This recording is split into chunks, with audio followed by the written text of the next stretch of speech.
Good morning and welcome to the Unitarian Universalist congregation of the Swannanoa Valley. My name is Evan Yannick and I'm a member of the Board of Trustees.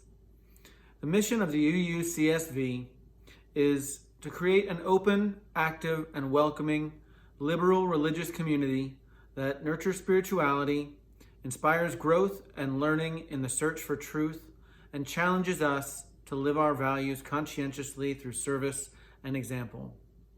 I'd like to read a few opening words from the Reverend Dr. Cynthia Landrum, who is the minister of the Unitarian Universalist congregation of East Liberty in Clark Lake, Michigan.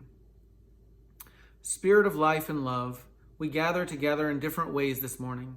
From computer screens, from telephones, from car radios, we gather reaching out across the wires, waving from a safe distance. To come together in religious community, from living room to front porch to car seat, we gather as we are able, ready to be of service to each other, to the world, ready to build the community of hope and love as we face this bright morning. We are apart, but we are together, offering our love, our commitment, our hope, and our prayers in service to one another and this world. It is a new way, but an old way, that we come together in worship today. And now, let our service begin.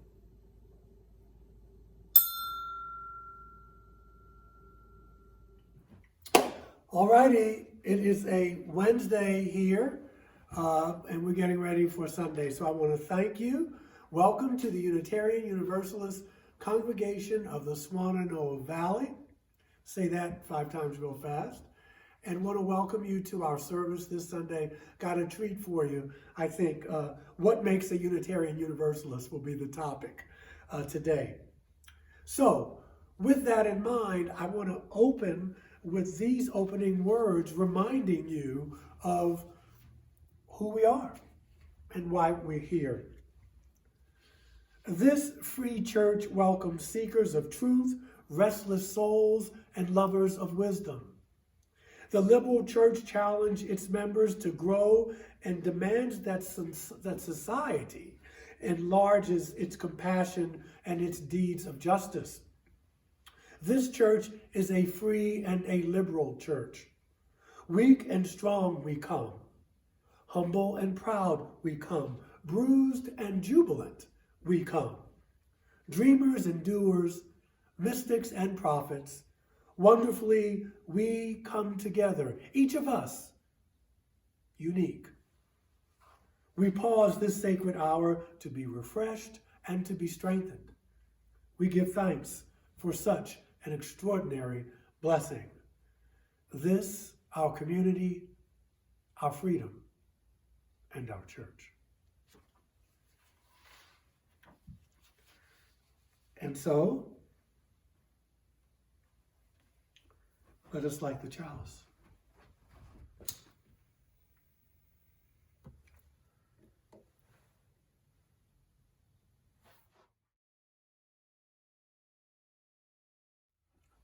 Our opening hymn this morning is hymn number 8. Hymn number 8, Mother Spirit, Father Spirit. Hymn number 8.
reading this morning is number 569 in the back of the gray hymnal. I found this one especially apropos for today's message. It's called Stand by This Faith, and it was written by the first woman minister in the United States, a female woman, Olympia Brown, who was ordained a Universalist minister.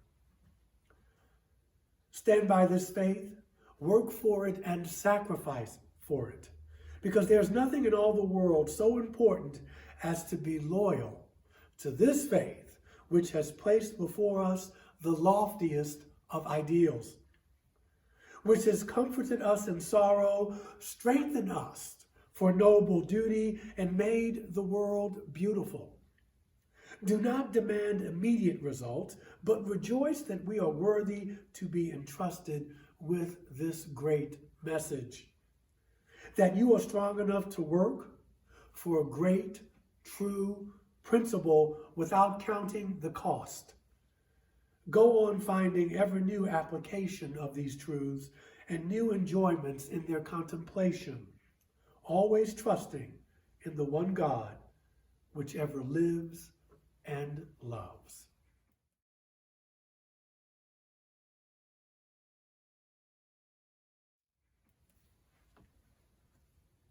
We have a treat from our choir this morning. The anthem is called Blessed Spirit of My Life by Shelley Jackson Denham.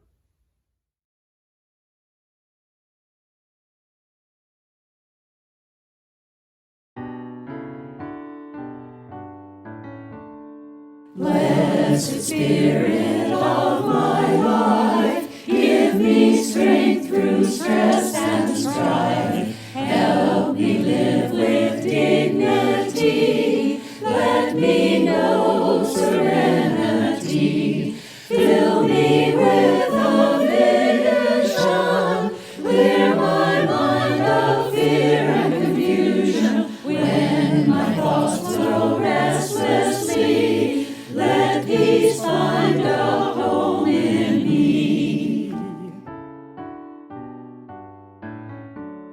Spirit of great mystery, hear the still small voice in me. Help me live my wordless creed as I comfort those in need. Fill me with compassion, be the source of my intuition. Then when life is done for me, let love be my legacy. Blessed Spirit of my life, give me strength through stress and strife. Help me live with dignity. Let me know serenity. Fill me with a vision. Clear my mind of fear and confusion. When my thoughts flow restlessly, let peace find a home in me. Spirit of great mystery, hear the still small voice in me. Help me live my wordless creed as I comfort those in need. Fill me with compassion, be the source of my intuition. Then when life is done for me, let love be my legacy.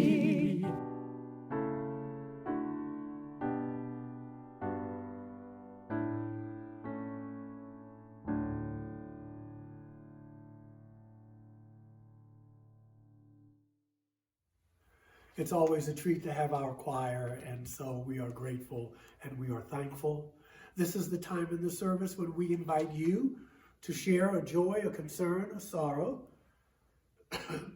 Pardon me. And so take the time to share with this community. And this is a way that we stay in touch with you and keep our pulse on what's happening in our community. And so with that, I leave you with the floor. Again, my joy is that tomorrow, which will be Wednesday, I will get my second COVID vaccine shot. And that will be done. So the floor is yours. I did not receive any email, joys, or concerns this week, but I would like to point out that we are concluding the second week of the holy month of Ramadan. The observance of Ramadan is a very personal and individual time for sacrifice, renunciation, as well as a period of reflection and spiritual growth. And I hope that the members of our congregation can recognize that almost a third of the population of the globe is celebrating this important holy month. So thank you for sharing. One more thing I want to add. There was an email from Ellen, who broke her femurs, as we recall. She sent an email to the social action committees asking for the notes. So obviously things are getting better. She's still got her mind, she keeps her eye on the prize. And so she couldn't be at the social action meeting, but she requested the notes. I'm taking that as a sign that her energies are going towards healing and convalescence.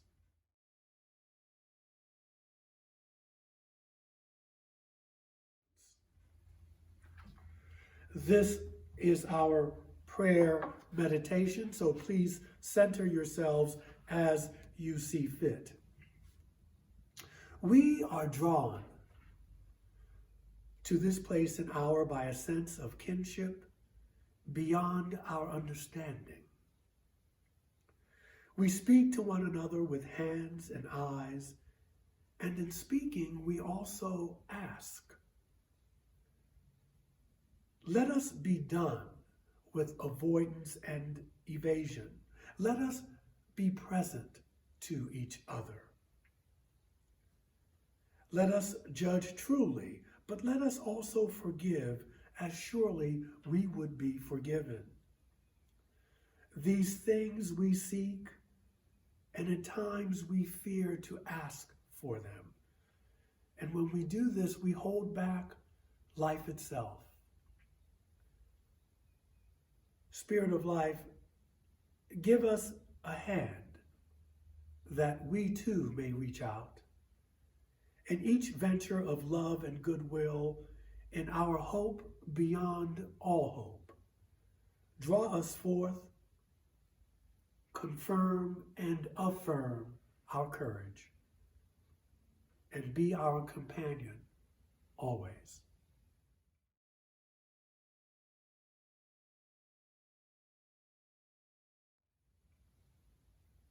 And so, the time for words is over, and the rest is silence.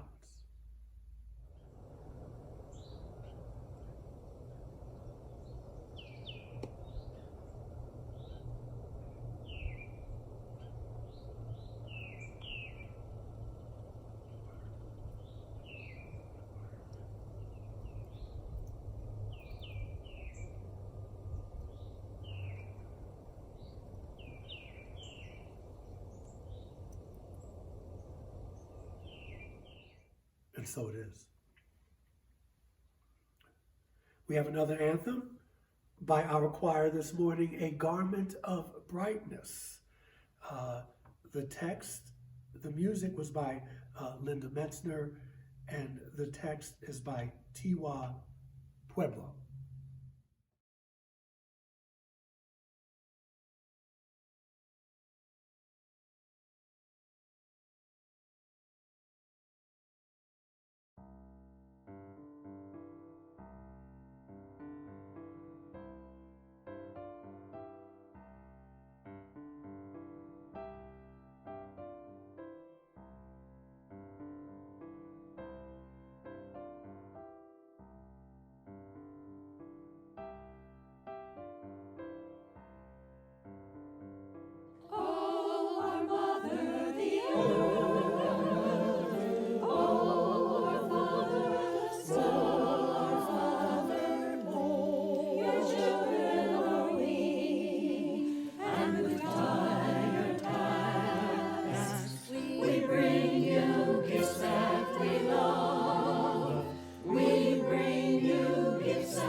And so now we ask for this morning's offering. And again, we thank you in advance for your generous gifts of your time and your resources. Thank you so much. And now we'll collect this morning's offering.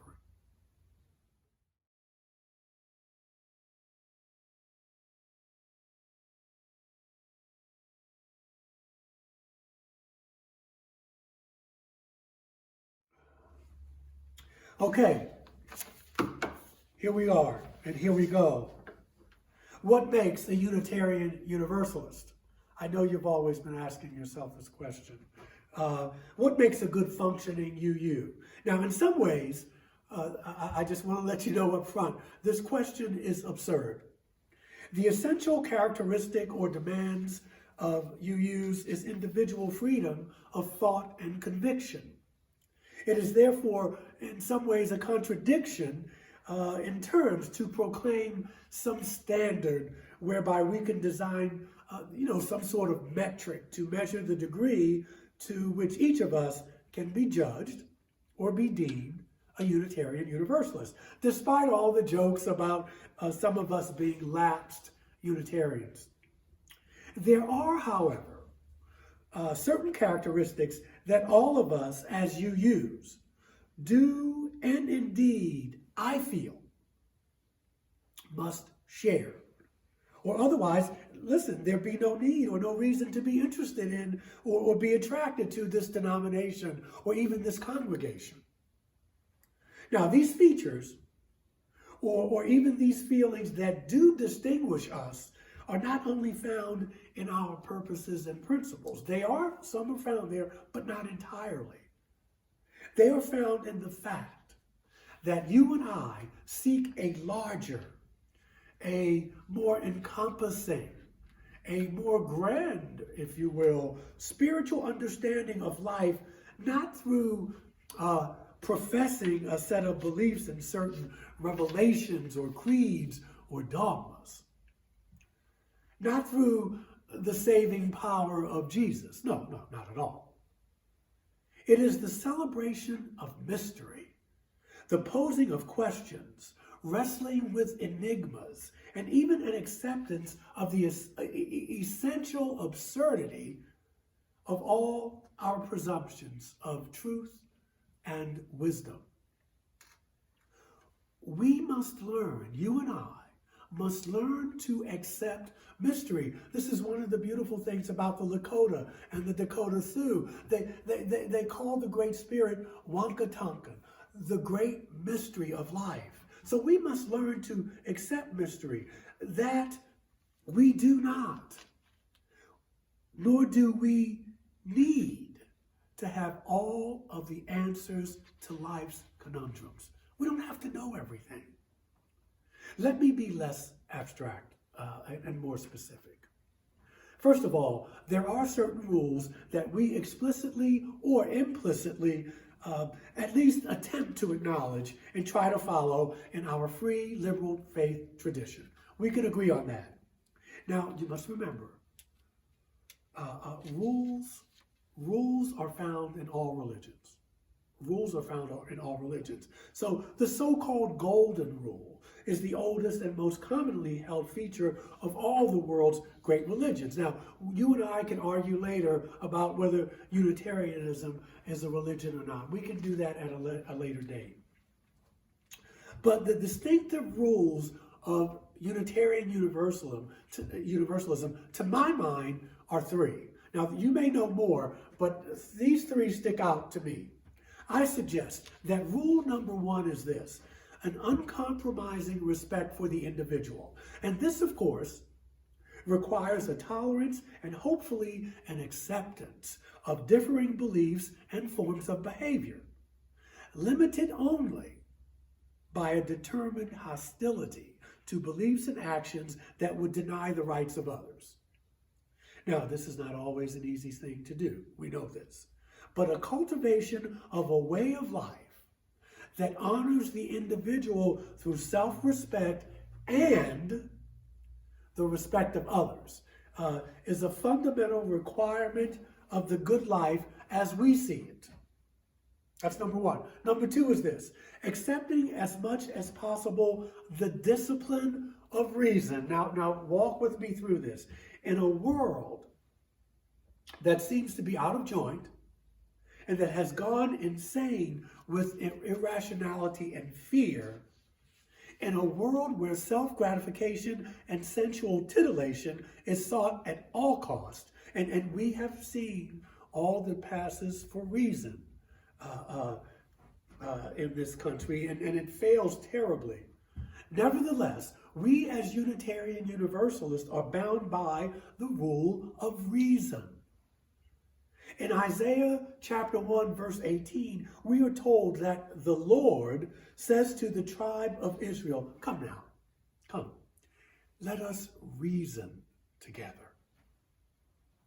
Unitarian Albert Schweitzer says that humanity must get back our confidence in reason as the only oracle that has never betrayed us.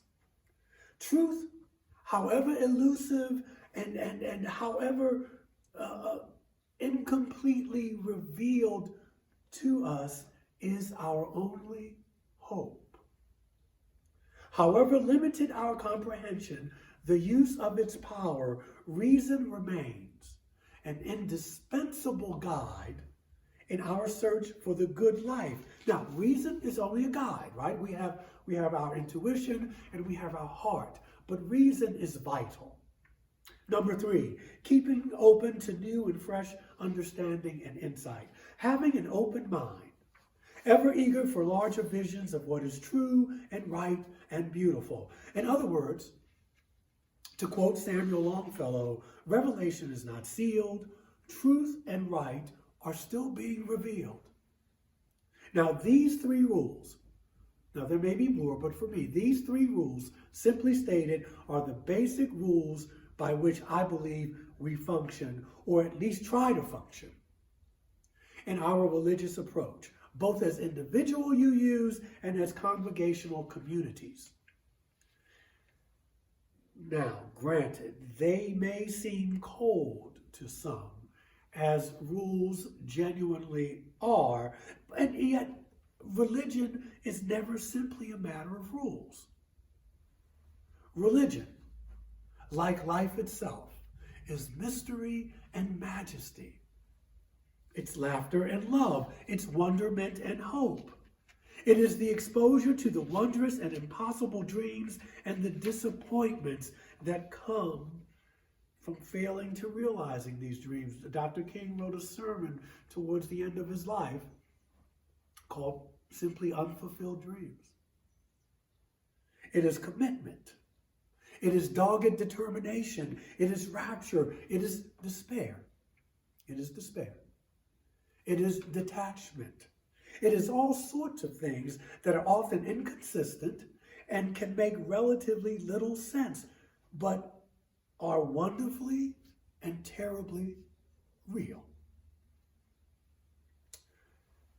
You see, the trouble with Orthodox or revealed religion, in my opinion, is that they try to make structured, ordered sense of what is finally an enigma.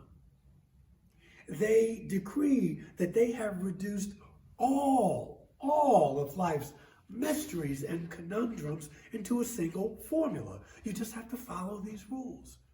Just believe these creeds. Believe this dogma. The knee must bow a certain way when you pray, when you kneel to pray. They decree that they have solved the mysteries of existence, of life and death, and proceed to reveal the answers in carefully worked out dogmas and confessions or revelations of faith. Now, let us be cognizant of the fact that these revelations, whether they are Christian, Jewish, Muslim, Hindu, whatever the tradition is, they are often very beautiful and profound.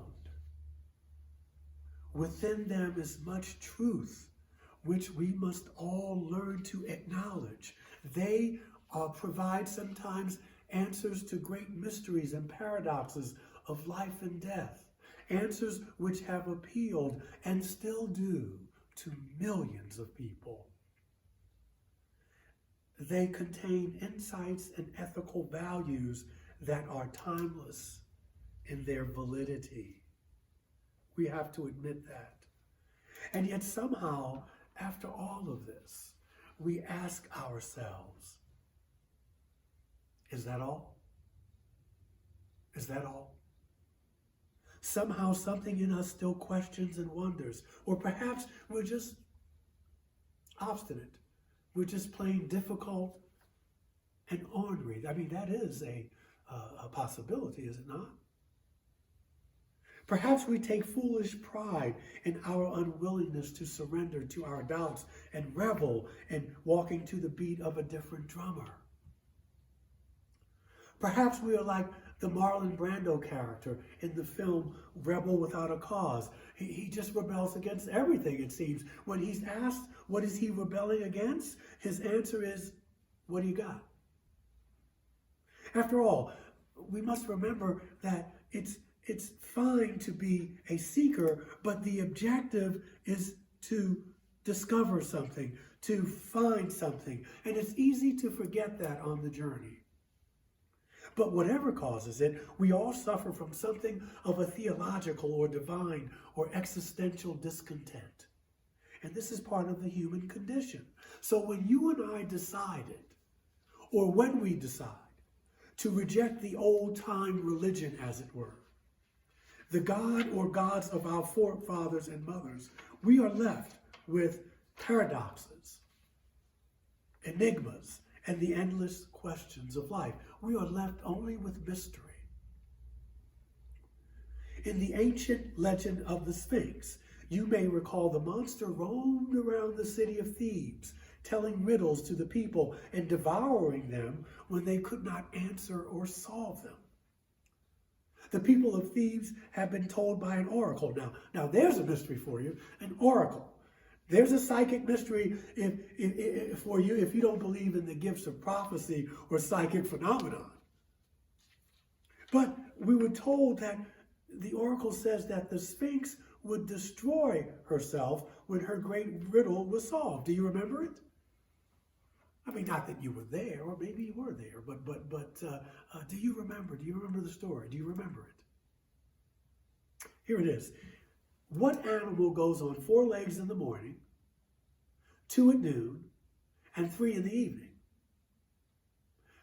Oedipus realizes that the answer is a human being who walked on all 4s when an infant, stood erect in the noontime of life, and was supported by a walking stick in old age. The Sphinx, on hearing the answer, committed suicide. So for a human being, at least for that moment, a human being had discovered the mystery of the unknown. And the Sphinx, that Sphinx is still with us today, posing each of us intensely personal enigmas, questions, or koans, as the Buddhists call them. These problems of our own contradictory behavior, where so often we do what we would not do, and then we wonder why. We have in our body politic, we have wars, we have rumors of wars, we have racial hatreds, destruction of our ecosystem, massive materialism, and moral degradation. The Sphinx asks us why we have these problems, and we know the answer. Yes, we know the answer deep down, but we collectively refuse to answer them and are therefore in danger of being devoured by the Sphinx. Rules and riddles are at the very core, at the very heart of Unitarian Universalism. Now, although we use a different language, we use a language of principles, of boundaries, of theological convictions, and spiritual and philosophical insights. We don't speak of riddles and enigmas in defining UUism, but our insistence on individual belief comes from the recognition and the perception of life as being a majestic mystery full of complexities and paradoxes and contradictions than it is in any pat set of rational scientific answers or stated theological convictions. And we must be very careful. You and I must be careful lest we make science a new religion. Unless we make science a new national religion along with money. In responding to life with the heart and mind and the strength that we have, there is meaning to life. There is beauty and there is truth simply in our response itself to life, no matter what the future brings. There will always be human knowledge and ignorance, human grandeur and folly, all interplaying, if you will, interconnecting with each other. Life remains essentially a mystery. We do the best that we can. Weakness, frailty, and failure are to be not only expected, but accepted.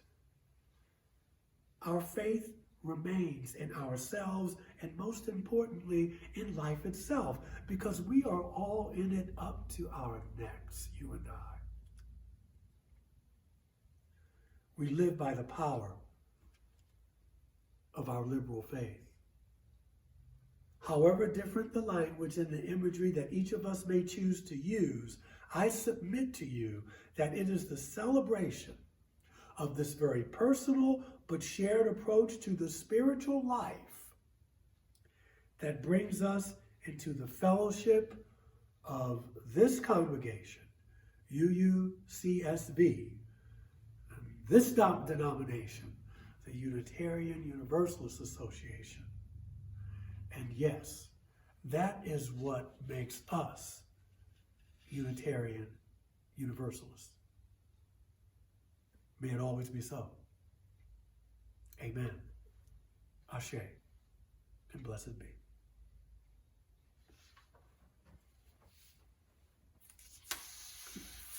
Our closing hymn this morning is hymn number 126.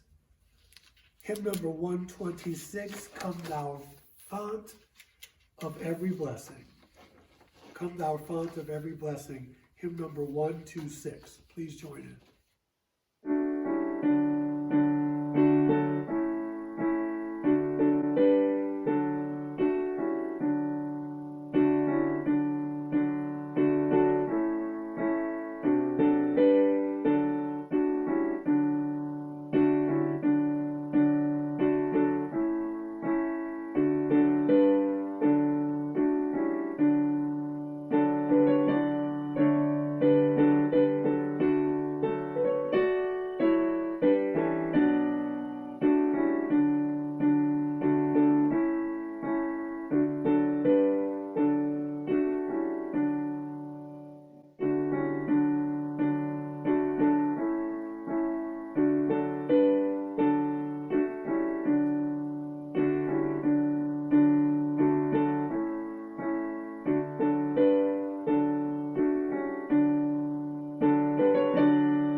Our closing words this morning are the words of